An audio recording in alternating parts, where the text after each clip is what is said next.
Bien, nuestra civilización contemporánea respecto a la comunicación lo estudia desde la perspectiva de la transmisión de información en la comunicación entre máquinas, es decir, entre un transmisor y un receptor. Y eso se heredó de la ingeniería de la comunicación. O sea, la ingeniería de la comunicación fue la primera que empezó a estudiar de un modo nuevo estos temas de la comunicación humana. ¿Y en qué se basó para estudiarlo? Pues en los principios de la comunicación entre máquinas. Es evidente que en nuestra escuela solemos hablar de el hombre-máquina, o sea, el hombre y la mujer, el ser humano. Podemos convertirnos en simples máquinas de comunicación, porque estamos dormidos, debemos despertar conciencia. ¿Se dan cuenta? O sea, hay una idea de que sí, de que tenemos algún funcionalismo máquina, pero decimos, pero eso no es lo que somos. O sea, eso es en lo que nos estamos convirtiendo o en lo que nos hemos convertido. Pues bueno, la ingeniería de la comunicación ahonda en convertirnos en máquinas sin darse cuenta, con la buena intención de explicar la comunicación. La explica como comunicación entre máquinas. Ahora, lo cierto es que, aun cuando esta referencia de comunicación entre máquinas sea útil en cuestiones técnicas de transmisión, no sirve para comprender la comunicación humana. Me falta un montón de elementos, pero existen al menos dos razones que explican por qué la comunicación entre máquinas no es comparable a la comunicación entre nosotros los seres humanos. Y este curso mismo pues, nos lo va a ofrecer reflexionando sobre las cosas que yo diga, pero vamos a ver el primero o la primera de estas razones de por qué la comunicación entre máquinas no es comparable a la comunicación que debe existir entre seres humanos. Podemos comunicarnos como máquinas. O sea, cuando estamos dormidos, cuando tenemos la conciencia dormida, cuando somos creyentes que no nos damos cuenta, como suele decirse, no, ese no es sino un loro que repite. Es otra forma de decir, no está hablando como humano, está hablando como máquina. O sea, está repitiendo lo que le grabaron, pero no ha tomado conciencia de ello. Entonces vamos a ver esas razones que hacen que la comunicación entre nosotros como humanos no sea comunicación entre máquinas. Lo primero es porque la comunicación entre máquinas no dice nada acerca de la forma en que las personas entendemos lo que se nos dice, que es uno de los principales aspectos de la comunicación humana. O sea, ¿qué significa para nosotros lo que se nos ha dicho? Es decir, ¿cuál es el sentido de lo dicho para nosotros? De modo que la primera razón es esa. La comunicación entre máquinas no dice nada acerca del sentido de lo dicho. Por ejemplo, si estamos conversando con alguien y pasa un desconocido para mí y ese amigo o amiga con la que estoy conversando, esa persona me dice, la madre de ese fulano es una prostituta. O sea, eso tendrá para nosotros el mismo sentido si lo que ese amigo nos dice, o esa amiga o esa persona con la que estamos hablando, que probablemente no sería un amigo, en vez de decirnos eso nos dice, tu madre es una prostituta. ¿Sí? Piensen ustedes en el sentido de eso. Si ese relato que acabo de hacer es una película de televisión, pues aquí se está haciendo una transmisión de esto, una máquina está enviando la información al televisor, en este caso una máquina está enviando a vuestra máquina una información que reproduce imagen y sonido. ¿Sí? Cuando eso se hace, entonces diremos que ha habido una comunicación exitosa. Siempre y cuando en la pantalla de nuestro televisor o de nuestro computador se obtenga la imagen y el sonido nítidos y estables de lo que se está transmitiendo. Fíjense que me han comentado que en algún momento ha habido problemas en el nivel del sonido. Eso quiere decir que no estaba siendo nítida la transmisión entre máquinas, porque ustedes tienen sus oídos dispuestos a oír y yo tengo mi boca dispuesta a hablar. Y lo estamos haciendo. El problema puede ser de cómo hemos estructurado la transmisión mecánica, ¿sí? Hay un problema máquina que podemos tratar de corregirlo.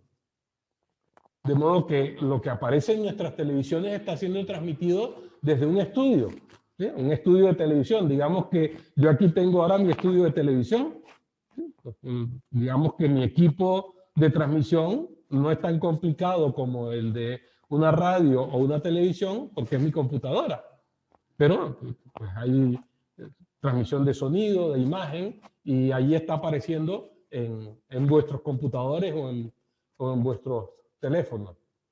Pero el televisor se está cuestionando del sentido de lo que yo estoy diciendo. O sea, a vuestras computadoras les está interesando lo que significa el mensaje que yo les estoy enviando. O sea, vuestras computadoras se han cuestionado sobre la diferencia entre la madre de ese fulano es una prostituta o tu madre es una prostituta. ¿Sí? Pero es que nosotros ni siquiera nos preguntamos eso. Nos parece tonto preguntarnos si la máquina le está dando sentido a lo que está comunicándose. No nos damos cuenta que hay una comunicación entre máquinas, ni siquiera nos interesa, pero ellas son las que están haciendo la transmisión de la comunicación. ¿Somos nosotros una prolongación de nuestro computador o no lo somos? O sea, no existen emociones ni reflexiones en las máquinas que le dé sentido a lo percibido en la comunicación. ¿Nosotros creemos ser una prolongación de eso? ¿O estamos fuera de la transmisión máquina? ¿Sí? De modo que aquí mismo tenemos un ejemplo de este problema. Las máquinas se están comunicando y están cumpliendo las leyes estudiadas por la ingeniería de la comunicación, pero nosotros somos una prolongación de eso. ¿Se nos debe incluir en ese estudio de las máquinas? No. Cuando nos ocupamos de la comunicación humana, ¿sí?, es diferente a que la televisión no dé sentido al mensaje recibido. ¿Sí? En nuestra comunicación, el asunto del sentido se torna primordial. La forma en que cada uno de nosotros le da sentido a lo que se dice es constitutiva de nuestra comunicación humana. Y eso es un aspecto fundamental en el hecho de escuchar. Fíjense, yo estoy diciendo lo que estoy diciendo. Cuando ustedes van al chat, se dan cuenta que cada persona está viendo una parte distinta de todo lo que yo he dicho.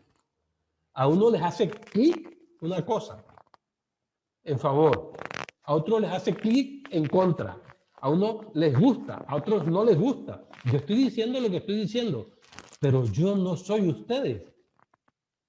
De modo que ustedes interpretan lo que yo estoy diciendo, escuchan lo que yo estoy diciendo. Yo no sé qué están escuchando ustedes. Eso lo saben ustedes. Pero si estamos dormidos, cada uno de nosotros no nos damos cuenta de eso. De modo que el sentido que se le da a lo dicho es fundamental en el proceso del escuchar humano, en la comunicación humana. Un segundo aspecto, ¿sí?, porque las máquinas se comunican de manera instructiva. ¿Y qué es la comunicación instructiva?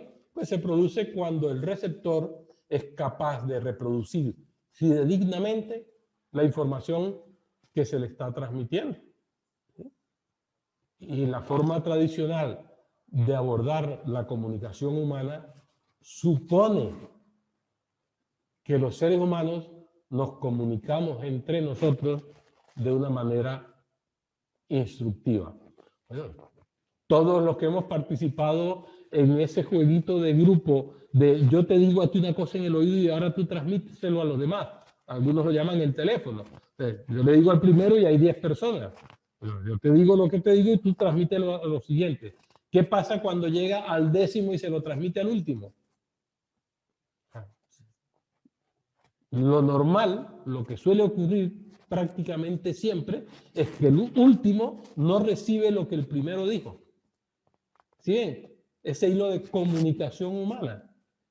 En cambio, si yo llamo por teléfono al último y le digo lo que dije, cuando el último le dice lo que le transmitió la comunicación humana, el otro puede decir, no, mira, el primero no dijo eso, primero dijo lo siguiente, mira, hasta lo tengo grabado, te lo voy a poner en su voz. ¿Se dan cuenta la diferencia de la comunicación humana y la comunicación entre máquinas con ese ejercicio? Los seres humanos no poseemos un mecanismo biológico que nos permita reproducir o representar fidedignamente, de forma fiable y verídica, lo que realmente está ocurriendo en nuestro entorno.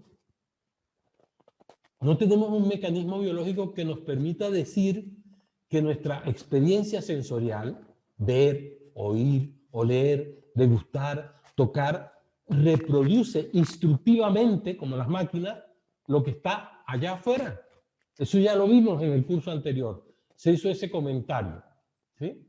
No vemos los colores que hay allá afuera. Solo vemos los colores que nuestros sistemas sensoriales y nerviosos nos permiten ver. Los olores, los sonidos. ¿Sí? De la misma manera, no escuchamos qué es lo que existe en el medio ambiente independiente de nosotros.